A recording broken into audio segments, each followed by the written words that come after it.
अगर किसी इंसान को हजरत नूह अलैहिस्सलातु वस्सलाम की कौम में माफ करना होता तो एक माँ और उसके बच्चे को माफ कर दी। फरमाया गया है कि वो औरत अपने बच्चे को लेकर के सबसे ऊंचे पहाड़ पे चढ़ गई, हत्ता कि उससे ऊंचा कोई पहाड़ ही नहीं था। उसको लगा कि यहाँ पे तो मैं सुरक्षित हूँ, यहाँ बच जाऊंगी, यहाँ पे अल्लाह का जो अजाब है वो वो नहीं नहीं आएगा। आएगा।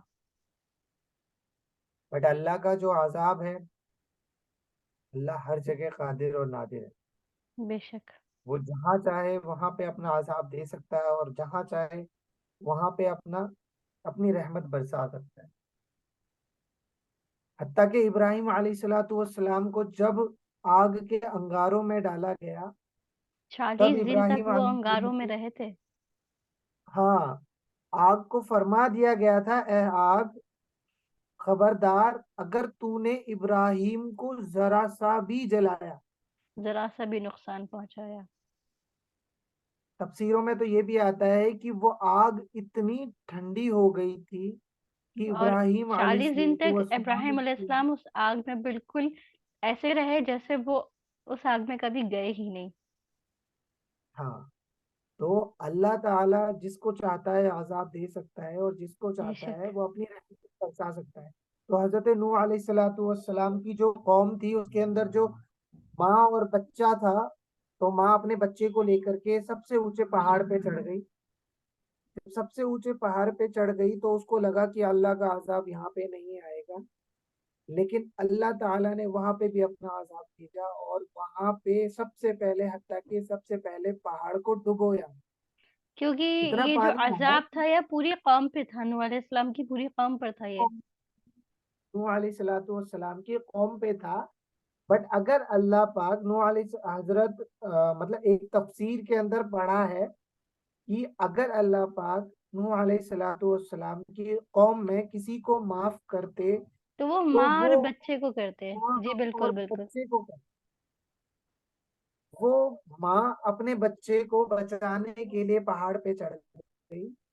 पहाड़ पे चढ़ने के बाद उसको अपने बच्चे को बचाने के लिए पहाड़ पे चढ़ी और हत्ता कि उससे ऊंचा पहाड़ वहां पे कोई भी नहीं था।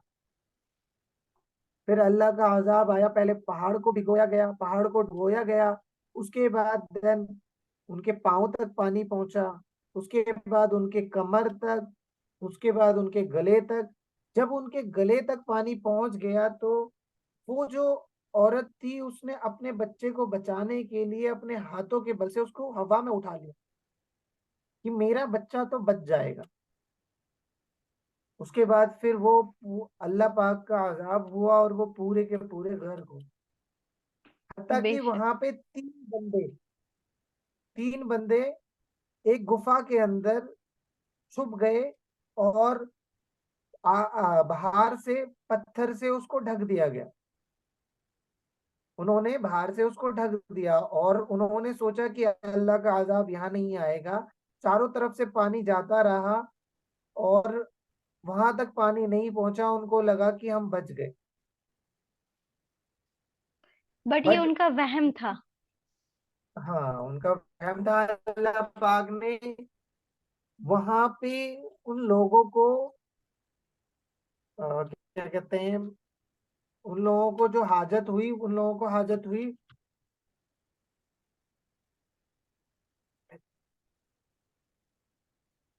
क्या हुआ? हाँ, वहां पे जो उन लोगों को हाजत हुई, पेशाब की हाजत हुई। और जब पेशाब की हाजत हुई तो पेशाब की हाजत में अल्लाह पाक ने उनको पेशाब की हाजत जब डलवाई तो वो जब पेशाब करने बैठे तो वो अपने पेशाब में ही गर्क होके मर गए। तो अल्लाह का अजाब कहीं पे भी आ सकता है। और वही जो नूह अलैहिस्सलातु वस्सलाम की कौम करती थी, आज की डेट में वो हम यही ये कौम भी वही काम कर रही है। तो अल्लाह से दुआ करें कि अल्लाह ताला हम सबको अपनी रहमत से नवाजे और आमीन। हम सबको अपने अज़ाब से बचाए और हम सबको उनके बताए हुए तरीके पे चलने वाला बने। बेशक, बेशक, चलने की बाकी तौफ़ीक़ अता फ़रमाए।